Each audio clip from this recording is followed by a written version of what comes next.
We're going to roll the bones here. We got about 8 minutes or 9 minutes left in the show, and this call may be very quick. I don't know. John in London.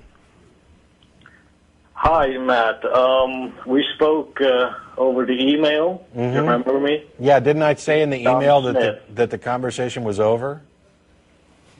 Yeah, you said that I didn't have any proof and evidence to justify my Christianity. Right.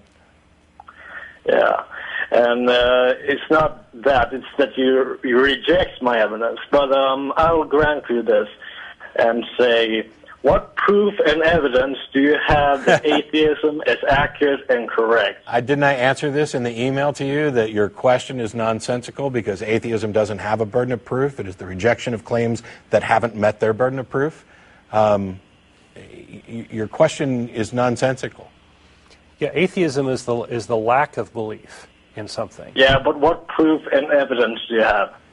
Okay, I don't know how many other ways I can explain this. I lack the belief because I know what's inside my head. I don't know how else I can explain this, but let's imagine that I have a box here, and Don claims that there is a unicorn in this box, and I say I don't believe him.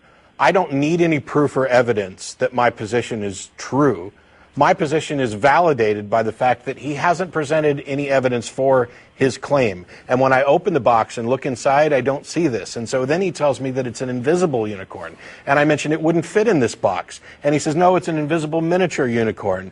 Well, I don't feel it. Well, it's also intangible. Oh, well, how do you know it's there? Well, because it speaks to me. Okay, that's all nonsense. He's made a claim, and he's failed to provide rational evidence for it. My disbelief is justified by that. Okay, Matt, I'll grant you that. But the invisible unicorn in your imaginary box is not an ideology like atheism is. So what proof and evidence do you have that atheism is accurate? You're done. You're done, John. You're done. I can't explain it. I explained it in email. I explained it here.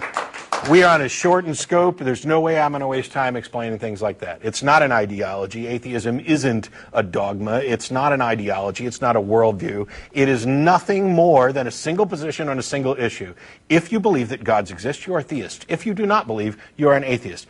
Everything else that would be considered ideological is separate, which is why atheists can be libertarians, Green Party, Republican, Democrat, whatever. It's why atheists could be pro-life, pro-choice, whatever. None of those things are derived from atheism. Atheism doesn't tell you anything at all about what you should do. It tells you what it is that you do not believe. I do not believe the claims that gods exist. I'm sorry that you cannot wrap your head around the burden of proof, epistemology, where and how we determine what evidence should or shouldn't be considered valid and useful. I'm absolutely sorry that you can't do that, but I have no other way to explain it to you, which we've done in email and on 2 or 3 shows now. And you've come with, oh, people can drink poisons just like it says in Mark 16. Well, first of all, Mark 16, 9 through 20 is most likely a forgery, and if you do a little research, you'd find that out. Besides the fact that it's asinine to say that you'll know these people because they'll be able to handle snakes and not die and drink poisons and not die, and that they'll cast out devils in my name, and this is how you'll know them. If you actually go and research, those verses do not exist in the oldest and best manuscripts of Mark. But even if they did, even if they're valid, even if they've been there from the beginning, and you know somebody who drank some poison and didn't die, that doesn't mean that the cause of their not dying was a God who's making this statement true. It's asinine. And you're done, John. You don't get on anymore, ever.